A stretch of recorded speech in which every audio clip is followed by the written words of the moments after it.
नमस्कार, आप देख रहे हैं एसपीएन 9 न्यूज और मैं हूं आपके साथ मनीष कुमार सैनी। लोकसभा चुनाव के चलते यूपी में माहौल देखने लायक है, क्योंकि चुनाव को देखते हुए तमाम राजनीतिक पार्टियां प्रदेश में चुनाव प्रचार के लिए अपनी पूरी ताकत झोंक रही हैं। ऐसे में उत्तर प्रदेश के गाजियाबाद में लोकसभा चुनाव को लेकर इंडिया गठबंधन के सहयोगी समाजवादी पार्टी और कांग्रेस नेताओं ने संयुक्त प्रेस कॉन्फ्रेंस की। कौशाम्बी स्थित एक होटल में राहुल गांधी और अखिलेश यादव ने कहा कि गठबंधन एनडीए को गाजियाबाद से गाजीपुर तक हराएगा।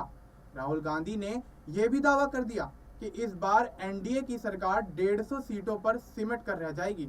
अखिलेश यादव ने कहा कि वो 2014 में आए थे, 2024 में चले जाएंगे और इस बार विदाई भी बैंड बाजे के साथ होगी।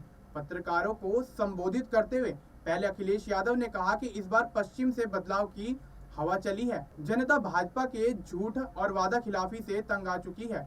अखिलेश यादव ने कहा कि इलेक्टोरल बॉन्ड ने भाजपा की बैंड बजा दी है। भाजपा भ्रष्टाचारियों का गोदाम बनकर रह गई है।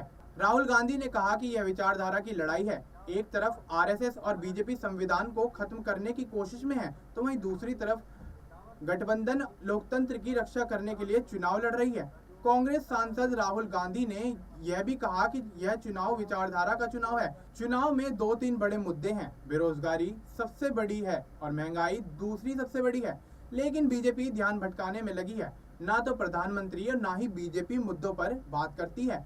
कांग्रेस सांसद राहुल गांधी ने कहा, कुछ दिन पहले प्रधानमंत्री ने एएनआई को एक बहुत लंबा इंटरव्यू दिया। यह स्क्रिप्टेड था, यह फ्लॉप शो था। प्रधानमंत्री ने इसमें चुनावी बॉन्ड को समझाने की कोशिश की।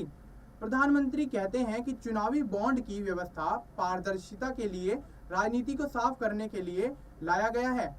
अगर ये सच है तो सुप्रीम कोर्ट ने उस व्यवस्था को क्यों रद्द कर दिया? और दूसरी बात, अगर आप पारदर्शिता लाना चाहते थे तो आपने भाजपा को पैसा देने वालों के नाम क्यों छुपाए? आपने उन तारीखों को क्यों छुपाया जिस दिन उन्होंने आपको पैसे दिए थे? यह दुनिया की सबसे बड़ी जबरन वसूली योजना है। भारत के सभी कारोबारी इस बात को समझते और जानते हैं। प्रधानमंत्री चाहे कितनी भी सफाई दे दें, इससे कोई फर्क नहीं पड़ेगा, क्योंकि पूरा देश जानता है कि प्रधानमंत्री भ्रष्टाचार के चैंपियन हैं। यह पूछे जाने पर कि क्या वह अमेठी और रायबरेली से लोकसभा चुनाव लड़ेंगे, तो कांग्रेस नेता राहुल गांधी ने कहा कि यह भाजपा वाला सवाल है। बहुत अच्छा, मुझे जो भी आदेश मिलेगा मैं उसका पालन करूंगा। हमारी पार्टी में ये सभी निर्णय सीईसी द्वारा लिए जाते हैं। कांग्रेस नेता राहुल गांधी ने कहा, पिछले 10 वर्षों में पीएम ने नोटबंदी करके, गलत जीएसटी लागू करके और अडानी जैसे बड़े अरबपतियों का समर्थन करके रोजगार सृजन की व्यवस्था को कम कर दिया।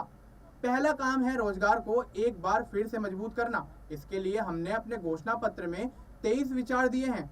एक विचार है क्रांतिकारी विचार, अप्रेंटिसशिप का अधिकार। हमने तय किया है कि हम उत्तर प्रदेश के सभी स्नातकों और डिप्लोमा धारकों को अप्रेंटिसशिप का अधिकार देंगे।